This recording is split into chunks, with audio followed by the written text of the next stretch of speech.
Hello everybody, Jim's Kitchen on tour.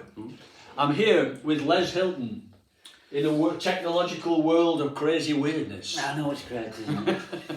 Bleeps and bloops. But I thought we'd have a chat, Les. I mean, I know you through Chonkinfeckle. I know I've met you when we were singing with, aren't we, even at Standish, and I also come to your open mic nights and we had a chat then. I know you're a fab blues harmonica player and the stuff you and guitar, multi-instrumentalist and all that. But I just wanted to talk about where you started off with music and. Okay, it started off with music. The first thing that got me interested was a picture of Mark Bolan. Mark Bolan sat cross-legged with an acoustic guitar, and he looked, with his twisty hair, you know, he looked cool as anything. And I wanted to be Mark Bolan. Well, a couple of things stopped me there, but one, I couldn't sing. Two, I didn't have curly hair. Three, I didn't have a freaking guitar. But I did. He was a bit like that. Curly hair reminded me a bit of Bob Dylan with Blonde on Blonde. Yes, yeah. Anyway. I always wanted. I thought he looked dead cool, and he was a good-looking bloke. So anyway, I started to learn guitar that way. And I used to sit with, I got a guitar for Christmas and I used to sit there trying to play it. Electric or acoustic? No, an acoustic guitar. The action on it was really hard. You couldn't fret it, it was rubbish. But I was pretending to be Mark Bolan. And then I saw Bernie Flint. Right. Which is easy to say when you got all your teeth. Well, Bernie's coming on the show, yeah. I was speaking to Bernie recently. Oh, brilliant. Bernie Flint was on, he was on telly. Was it Opportunity Knocks? I think it was Opportunity. Yes, you were, of course. You won it loads. And what it was though, he was doing, he was picking, right. And I'd never seen that before. And you can still see it. I think it's on YouTube. Bernie Flint doing "I Don't Want to Put a Hold on You," and it starts off with this thing, and I thought, wow, I wanted to do that. You know, sod Mark Bolan. There's a duck just walking past outside. Yeah, well, you're going to go hungry today, missus. They come every day. I've got a duck as well.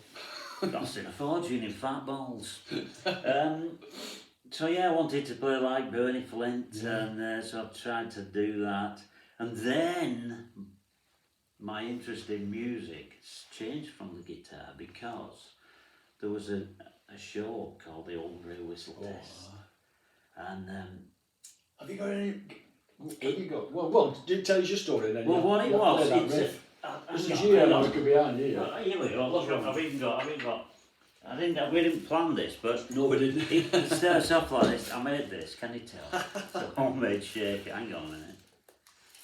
There you go. Very nice. Out of season Christmas lights. Anyway, started like that. Right. And then this came in.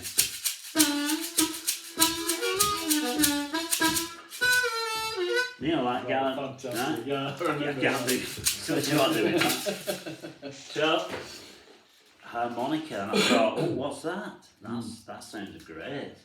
And it turns out it was a harmonica, but there's lots of different harmonicas. And my granddad used to play the harmonica, and I was around his house one day, and I thought, I'll ask him about the harmonica, because I wanted to do this. Can I just interrupt? Did he call it a harmonica, or did he call it a mouth organ? We got to Bill Green about that. I said his dad used to play mouth organ. No. Go on, he did better than that, my granddad. It wasn't only a mouth organ, it was a nose organ, because he used to go, he used to play through his frigging nose. Don't swear. Don't get crows in your harmonica or your mouth organ. So I asked him about the harmonica, and he said, "You can have mine," you know. And I thought, playing through his nose. Was it one of them big ones? But fortunately, it was a big one, and it had double sides. It had like says C on one side, and you turn it around, it had G on the other side. And I thought, oh, that's pretty cool. You know, I could see which bit he'd been playing through. Due to the residue. So I thought I'd play through the other side. But it was the wrong harmonica. It's not a blues harmonica. It sounded like an accordion, you know. Yeah, I had one of them. And then I think, then my mother gave me an album. It was a Bob Dylan album. She said, "Oh, if you like harmonica, you like Bob Dylan. He plays harmonica." And it was, I think I've still got it, John Wesley Harding was the album. 1967 that came. And it was a different sound. It wasn't that an accordion sound. It was like, it was a different sound, you know. And so I thought, hang on. So I went to the music shop and I said, I want a mouth organ. And so she pulled this tray out, and there was like loads. And I thought, oh God, where do you start? Fortunately, I picked one of these up, you know, because it was like the smallest one, a cheap one. Well, it's a sort of marine band, you know, it's like one of the 10-hole things, you know.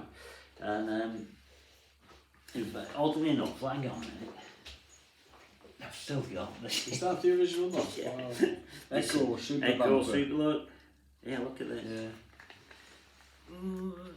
Fantastic. Echo Super Vamper. They sold them in the UK as a Super Vamper. It was the same thing. It's a marine band. But that's the one.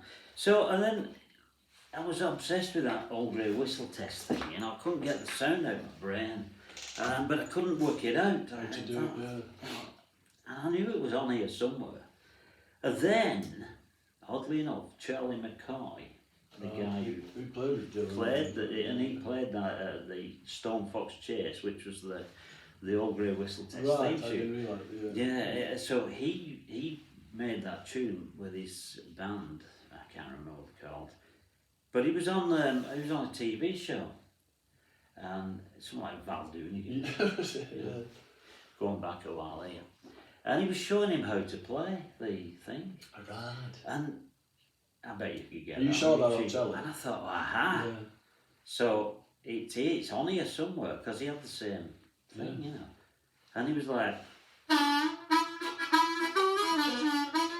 I thought, right. So then I got my mouth. I thought, well, it's not up here. It's not up this bit. It's got to be down here somewhere. But I couldn't get that technique of bending one hole, making other notes with it. And then I was mucking about with it one day and I was going doing it, and I thought, oh, hang on, that's a different.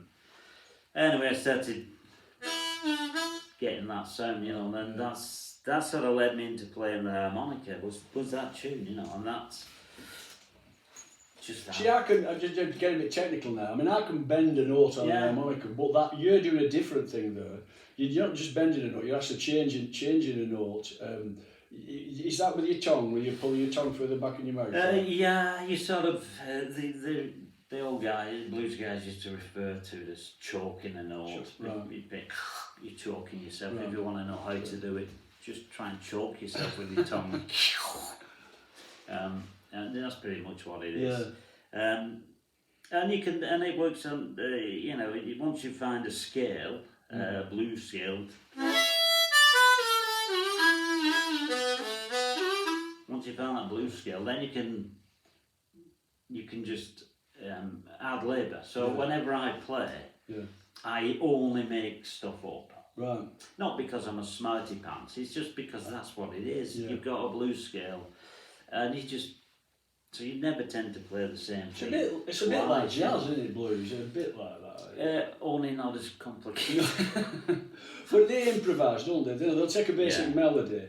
And then they work around it, sort of thing. Yeah, it's experimental is what it is. That's what I like about it. It's like, and there's not a lot of people play one of these, oddly enough. Lots of people have got a harmonica, but you not see many. If you go into an open mic session with a harmonica, you're probably guaranteed to be the best harmonica player in the room, because people usually keep them in the drawer. They get one, shove it away because they can't play it. But so that's pretty much, that little thing has led me to do lots and lots of music and recording. Well, you're taking it a bit further though. I mean, I play harmonica and I have done since I was a kid.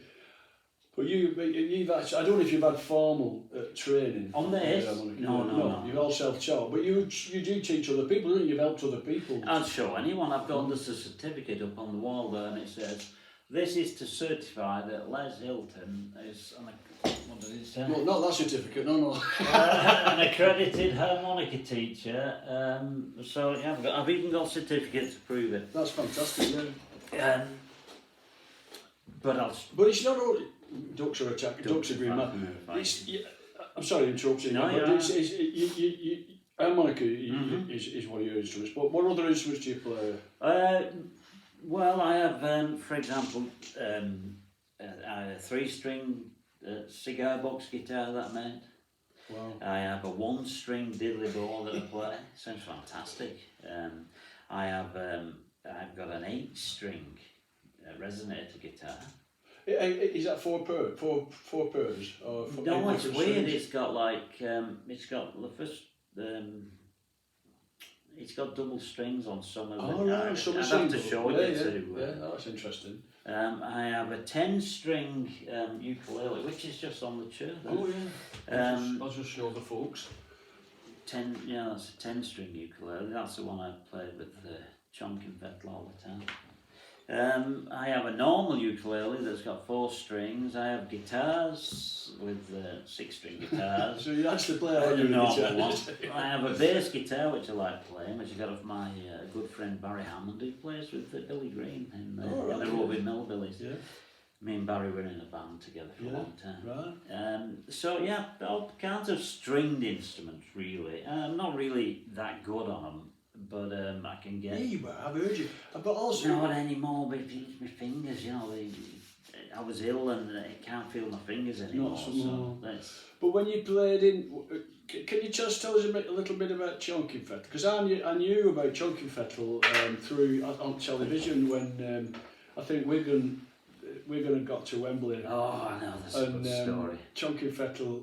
I know there's more to the story than that, but I'm just saying, for me, that's when I heard that song, I'm from Wigan, me. Yeah. But where did all that sort of come from, all that? I wrote that song while I was in the shower.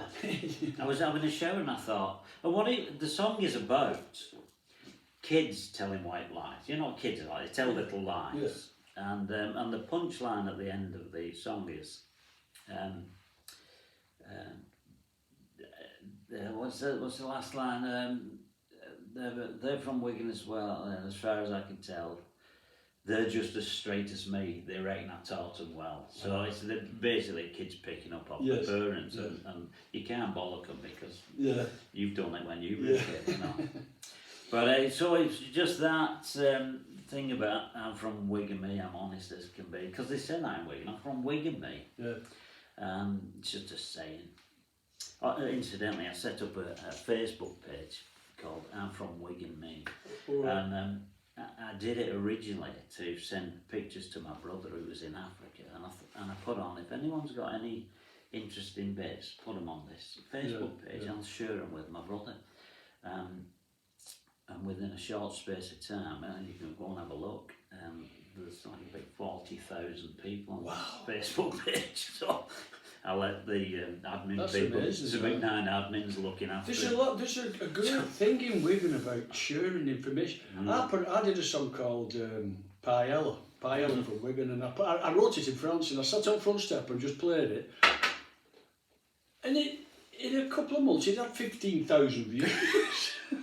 But they were all Wiganers passing it to other Wiganers. Listen to this. No, it's great. Actually, that Facebook page has turned into a really good sort of local thing. You know, I've seen people put posts on they've lost their dog, and then 10 minutes later somebody says, "Oh, I found it in Higher Inch," because there's that many people on there. It's a lot of people, 40,000 people. It's fantastic. But I couldn't keep up with it, so there's admins looking after that page, so I sort of let it go.